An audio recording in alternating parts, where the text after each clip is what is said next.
Je suis revenu hier dans les cafés philo que j'ai organisés. Hier, donc c'était dimanche 13 mai 2018, sur les problèmes d'immigration, en posant la question quelles en sont les responsabilités? Qui est responsable de cette situation? Et force est de constater que ce sont les mentalités des Français de la basse classe qui font problème. C'est la démission de ces Français d'en bas qui a obligé quelque part les politiques à importer du personnel étranger de races différentes, de couleurs, de religions différentes. Donc finalement, ce sont les Français eux-mêmes d'en bas qui devraient s'en prendre à eux-mêmes. Par ailleurs, force est de constater également le développement technologique qui mine aussi les activités d'en bas. Cette fois-ci, à la fois dans le domaine du, du tertiaire que du secondaire, au niveau industriel et économique. Et ça déclenche aussi une crise et également une volonté de monter en gamme. C'est-à-dire que les gens, sachant que ce qui est en bas est menacé, veulent aller plus haut.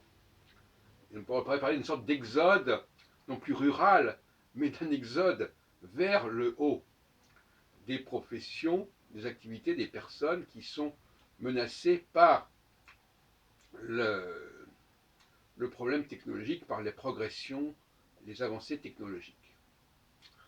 Et d'ailleurs, ça n'est pas prêt de s'arrêter.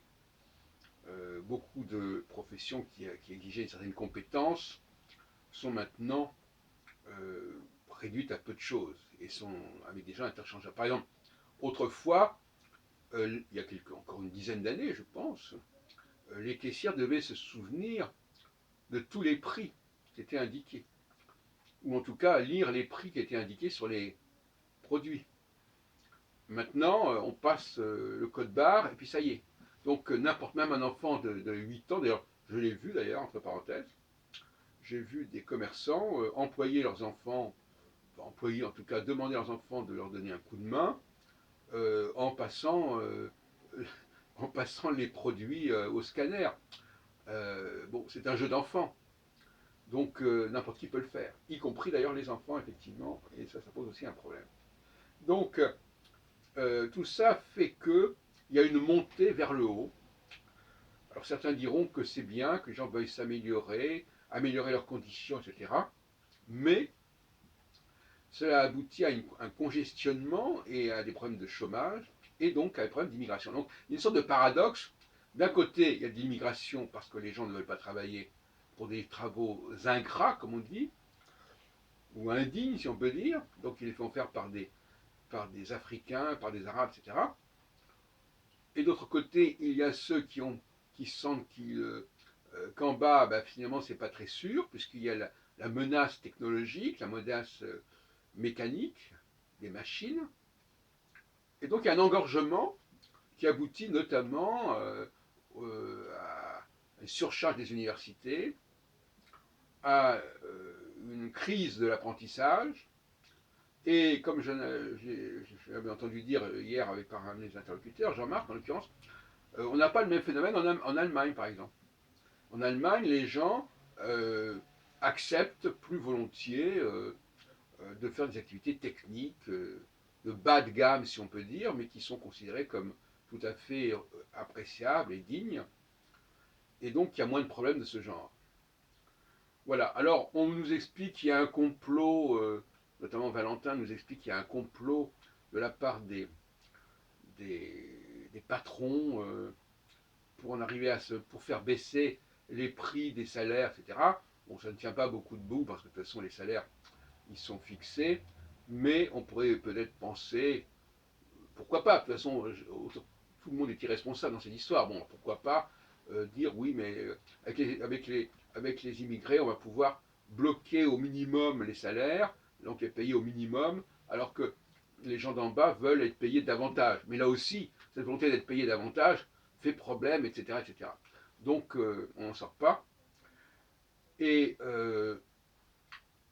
finalement, donc comme je disais dans une précédente vidéo, je crois, les hommes ne veulent plus faire des travaux manuels, si on peut dire, des travaux en plein air, des travaux dans les bâtiments, etc. Ils laissent ça aux autres. Même pour la sécurité, d'ailleurs, ça va très loin, parce que même les tâches de sécurité sont dévolues à des noms blancs. Il faut le voir, la sécurité, c'est une affaire des Noirs aujourd'hui, hein. Bon, avec tous les problèmes que ça pose et que j'ai d'ailleurs signalé. Et puis alors les femmes, elles ne veulent pas trop faire d'enfants, parce que ça les, bon, ça les rabaisse en quelque sorte, donc on ne fait pas d'enfants. Et donc, soi-disant que pour les retraites, il faut des enfants, donc il faut importer de la main-d'œuvre, etc. Donc on est dans une sorte de cercle vicieux, dont on voit très bien que cela tient à une conception de l'organisation sociale qui est faussée, qui est perverse. C'est-à-dire que les gens d'en bas croient qu'ils peuvent monter. Et ça, c'est un leurre en grande partie. Alors on dit, ah oui, mais rendez compte, il n'y a pas assez de fils d'ouvriers dans les universités, il faut changer ça, etc. Comme ça, des propos en l'air. Bon. Or, je terminerai là-dessus, ce qui est en bas, les gens qui sont en bas, ils aiment bien les choses mortes, je veux dire, oui, c'est-à-dire mortes, c'est-à-dire on n'y bouge pas, les choses sont mises, il y a eu un accord, voilà, c'est convenu comme ça, on ne touche plus à rien. Or, cette façon de fonctionner n'est pas très heureuse au niveau de l'ascension sociale. L'ascension sociale implique qu'à un moment donné, on soit capable de remettre en question ce qui a été établi et de ne pas s'en tenir à ce qui a été fixé. Et par conséquent, si on n'a pas cette capacité de relecture, de remise en question des engagements, même à la limite, avec le problème éthique que ça pose. Effectivement, si on a une éthique trop rigide, trop psychorigide, de faire les choses comme ça a été décidé, eh bien, là aussi, il y a une sorte de mur de transparent, de mur de verre, de plafond de verre, qui fait qu'on n'ira pas très très loin. Donc, il faudrait. Bon, donc, mais d'un autre côté, vous me direz, ah oui, mais il suffit de changer l'éthique. Non, il ne suffit pas de changer l'éthique, parce que c'est, pour moi, qui suis plutôt dans la sociobiologie, ce sont des structures mentales qu'on ne peut pas changer et qui sont là intrinsèquement.